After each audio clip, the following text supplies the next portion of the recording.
Hello guys, in this video I will show you my version of DamStandard brush that I made for myself, and I will share this information with you guys right now. So this is a skin pores that I'm sculpting. It's not a finished sculpt, and I'm sculpting a skin pores for my character, and I want to sculpt wrinkles for this pore. Okay, and the brush I always use is my own version of DamStandard. Okay, so this is the original DamStandard. Will give you a line like this, a very sharp line in the middle and with a lot of dots, and inflate edges around that line.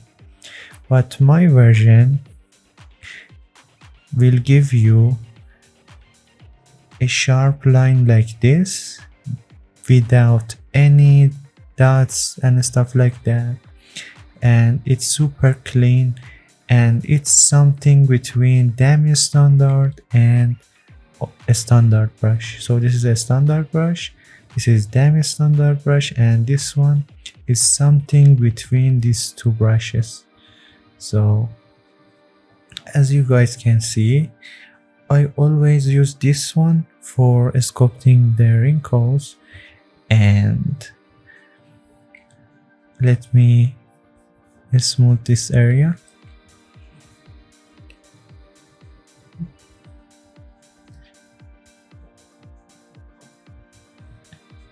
You guys can easily sculpt the wrinkles with this brush, and this brush will give you a lot of clean lines, and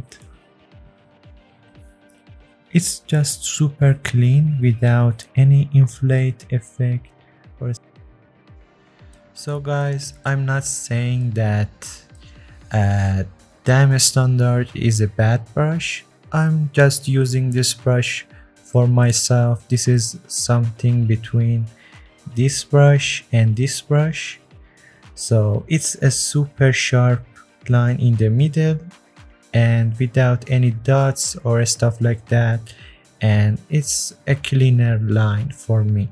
So I always use this brush that I wanted to share with you guys, and you guys can use this brush and enjoy that. So I hope this video was useful for you guys, and hope you have an amazing day and take care.